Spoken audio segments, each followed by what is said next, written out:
Welcome back to our series.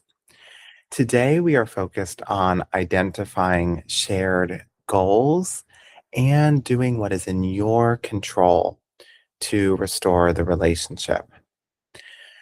When it comes to shared goals, we are shifting from goals that are about you or myself to goals that are about the cycle in the relationship and the cycles that exist. In attack cycles, it is about your impulse control and my impulse control. In competent incompetent cycles, it's about one person's goal being stepping up to the plate more, and the other person's goal being taking a step back and allowing the other person to practice.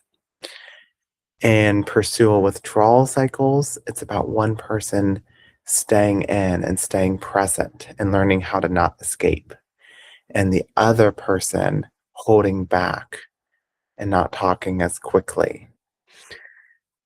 And in each of those cycles, now you're creating goals that are surrounding the actual relationship. So you know that when you do what's in your control, that it will have an impact on that cycle. Not immediately, not immediately. And here is why. Because when you shift your behavior at the beginning, the partner does not know what it's about, and they do not know how to break that old pattern. But when you stay with the shift in behavior, the cycle will shift. And if you stay and repeat it, which is intentional practice, they will continue to shift what they're doing, and it will break that same type of cycle to create a new cycle in the relationship, a healthier cycle of the exchange that is happening between these two people.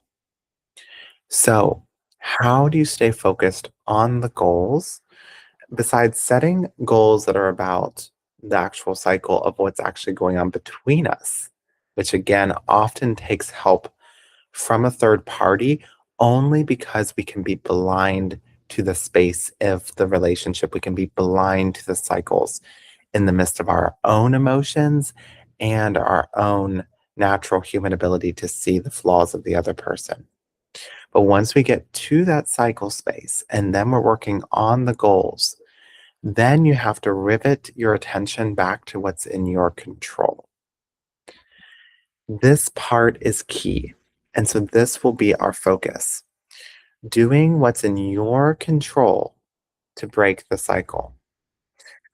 When you do what's in your control, you are focused on your behaviors, your actions, and you are less caught up in analysis of the other person's behavior, interactions, the resentment toward them.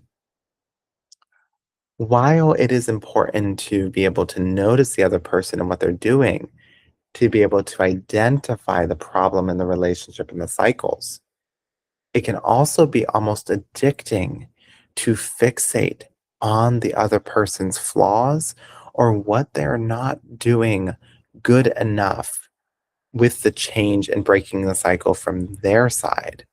So much so that that fixation leads to one missing out on what is going on for doing the behaviors that are in your control. Another thing that can happen, as mentioned, is that maybe you did make a shift and then you expect an immediate shift in the other person in terms of breaking that cycle. But that's not how behavior works. The shift that you make has to stay steady with the cycle enough for the other person eventually to shift as well. There might be other things that your partner is doing to work on the relationship that in the heat of the moment you cannot see and you are blind to because of the tension in the relationship and because of how hard this is for you. So you stay steady with the shift that you make.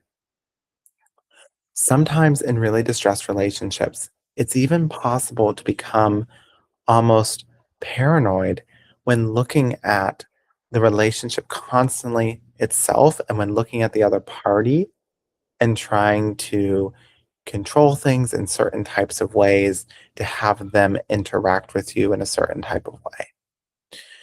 That is not focusing on what is in your control.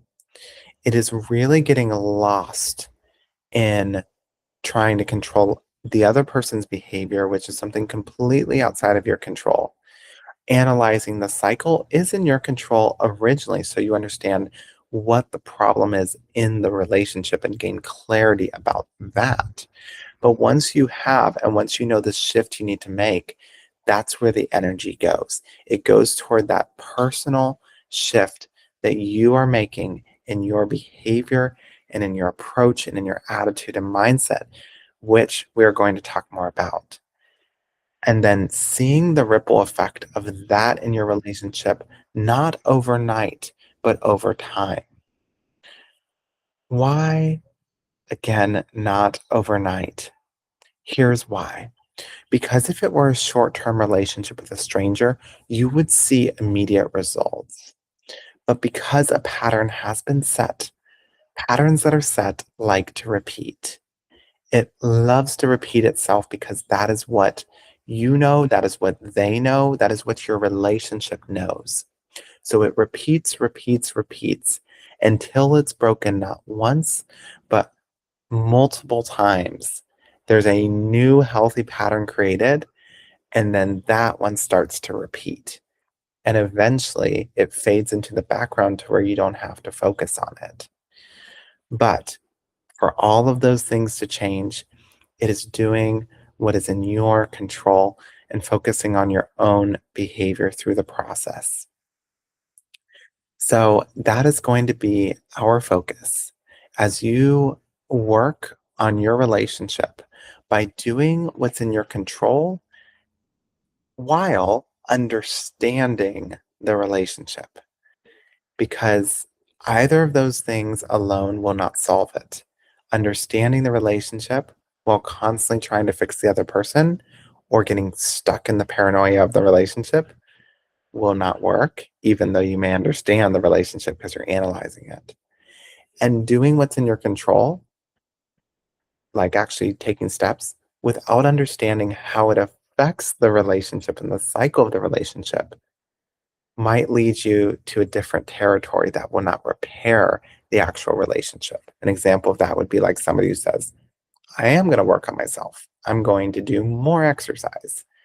That's fantastic. Like, that's helpful for your life. But there's no guarantee that that behavior will map onto the cycle to repair a specific relationship. So you can kind of see how both are needed. And we piece this together to where both parties actually see the dynamic and they say, I agree with you that we are working on this dynamic because I see that this dynamic between us is reality. I see how it's not just about blaming me or blaming you, but I see how the cycle between us is actually happening.